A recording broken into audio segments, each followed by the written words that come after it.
फुरकान को लेते हैं। हाँ जी फुरकान भाई। हाँ हाँ जी, कैसे हैं हारिस?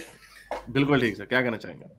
अच्छा, वो जन्नत के हवाले से तारिक जमील साहब कहते हैं कि 160 फुट लंबी हुर होगी और बंदा टांगों के दरमियान ही चलता रहेगा, नहीं पहुंच सके। और तो वो भी 160 बहुत देखें, इतनी झूठी बात है कि 160 ऊंची ऊंची जो है ना हूर के टांगों में, वो कितने साल, 70 साल चलता रहेगा यार। पता हाँ नहीं वो बेचारा पागल होगा, उसकी आंखें खराब होंगी, उसका सारा कुछ, और समझ नहीं नहीं आ रहा कि 70 साल चलता रहेगा है। वैसे नहीं देखे ना कुछ जगहों पे जहाँ 70 पे साल तो बंदा चलता रहे तो प्लूटो तक पहुंच जाएगा।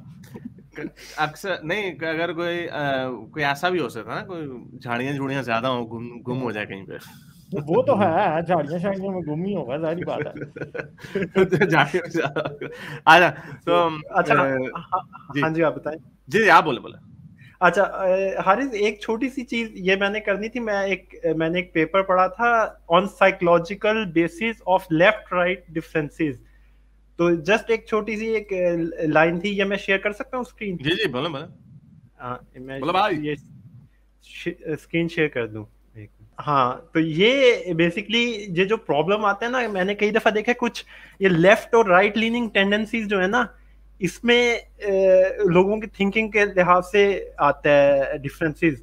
तो मुझे ऐसा लगता है कि दोनों जो ग्रुप्स हैं वो माशरे की तो बेहतरी चाहते हैं इवन। तो उसमें जो एक हाईलाइट की हुई है उन्होंने चीजें, कि एक एक ग्रुप बेसिकली बेहतरी चाहता है थ्रू स्टेबिलिटी। तो उसने इस तरह इनको हाईलाइट किया कि stability versus change, order versus complexity, familiarity versus novelty, conformity versus creativity. तो लेफ्ट लीनिंग टेंडेंसीज इसमें आ जाती हैं क्रिएटिविटी और चेंज और नॉवेल्टी के लिहाज से। तो आप इस पे क्या कहते हैं? आप अपने आप को लेफ्ट लीनिंग ज्यादा करेंगे या आप सेंट्रिस्ट कहते हैं? तो इस पे थोड़ा सा मैं आपका लेना चाहूंगा इनपुट। हाँ देखें, मैं इस पे from that point of view I think I will always be leftist. ये तो जो स्पेक्ट्रम जो आजकल जो बना हुआ ना, इसमें हम अपने आप को सेंट्रिस्ट इसलिए कहते हैं, लेफ्ट ऑफ द सेंटर हम कहते होते हैं। उसकी वजह ये है कि जो कुछ ऐसी वैल्यूज जो हाईजैक हुई हुई हैं, जिसको हम लेफ्ट कहते हैं, अब वो इट डजंट मेक सेंस। अब उसके ऊपर कई लोग ऐसे भी कहते हैं कि क्लासिकल लिबरल भी अपने आप को कहते हैं। लेकिन ये जो आपने बताया, दिस इज व्हाट डिफाइंस मी। मैंने इसके ऊपर भी एक बात की थी, और मैंने इस बुक में भी लिखा था इसके बारे में, कि जितनी भी दुनिया में चेंजेस आए हैं मेरे नजदीक, वो लेफ्टिस्ट से आए हैं, कंजर्वेटिव से नहीं आए। बिकॉज कंजर्वेटिव का मतलब ही ये होता है कि वो चेंज अवर्स होता। आप इस पे थोड़ी रोशनी डालिएगा भी, आपने जो राइट विंग की साइकोलॉजी के ऊपर अगर अभी आप बात बताएंगे, आई हैव अ फीलिंग कि आप बताएंगे, तो उसमें तो कभी कुछ चेंज आ ही नहीं सकता। चेंज आता ही सिर्फ जो जो जिनमें ये ट्रेड्स होते हैं जो आपने दिखाए हैं, कि आप इसको familiarity versus novelty, conformity versus creativity, आप यानी क्रिएटिव होते हैं, आप नॉवेल्टी की तरफ जाते हैं, ऑर्डर वर्सेस कॉम्प्लेक्सिटी को आप समझने की कोशिश कर सकते हैं करते हैं, स्टेबिलिटी वर्सेस चेंज। चेंज जो है सबसे बड़ा, this is the biggest highlight of जो डिफाइन करता है लेफ्ट को। तो ये वो ट्रेड्स हैं। जो कंजर्वेटिव होता है, जो राइट विंग होता है, उसमें वो ऑपोजिट होता है ऑब्वियसली। यानी वो स्टेबिलिटी चाहता है, वो चेंज नहीं चाहता, वो ये ऑर्डर चाहता है, कॉम्प्लेक्सिटी नहीं चाहता, वो फेमिलियरिटी चाहता है। जो सिस्टम उसके पास, सोशल सिस्टम फेमिलियर है, वो उसके साथ ही रहना चाहता है, वो कंफॉर्म करना चाहता है, वो क्रिएटिव नहीं बनना चाहता। तो ये वो सारी चीजें जो आपको बदलती ही नहीं है। अगर हम जस्ट फॉर द आर्गुमेंट सेक, अगर हम इसी तरह के कंजर्वेटिव रहेंगे, ऑपोजिट ऑफ लेफ्ट होंगे, राइट विंग कह दें, कंजर्वेटिव कह दें, तो हम माशरा तो कभी बदल ही नहीं सकता। वो स्टैग्नेशन होती है।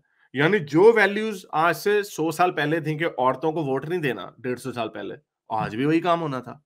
अगर लेफ्ट ना होता तो जो होमोसेक्सुअल्स के साथ जो होता है बुरा भला, वो आज भी हो रहा होता। मजहब के खिलाफ बोलने की इजाजत ना होती, वगैरह वगैरह। तो obviously I am on the left. हाँ जी, एग्जैक्टली ठीक।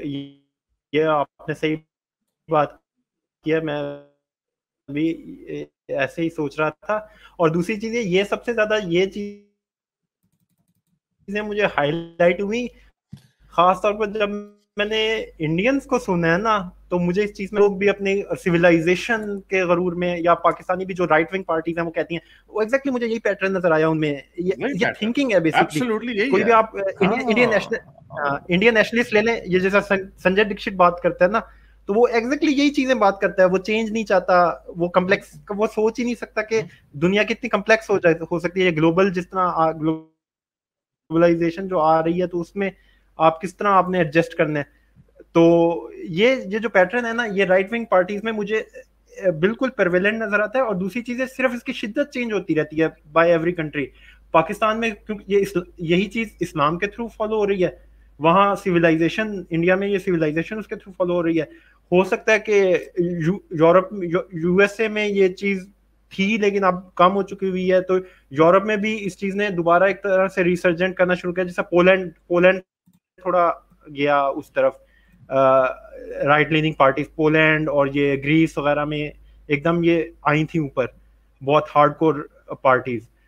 तो ये थोड़ा सा बस इस पे जस्ट मैंने करना था ये पॉइंट हाईलाइट, ये मुझे बड़ा अच्छा लगा। मेरे इस नेक काम को जारी रखने के लिए मुझे पेपैल या पेट्रियन पे जरूर सपोर्ट कीजिए, ताकि मैं अपना पैगाम ज्यादा से ज्यादा लोगों तक पहुंचा सकूं।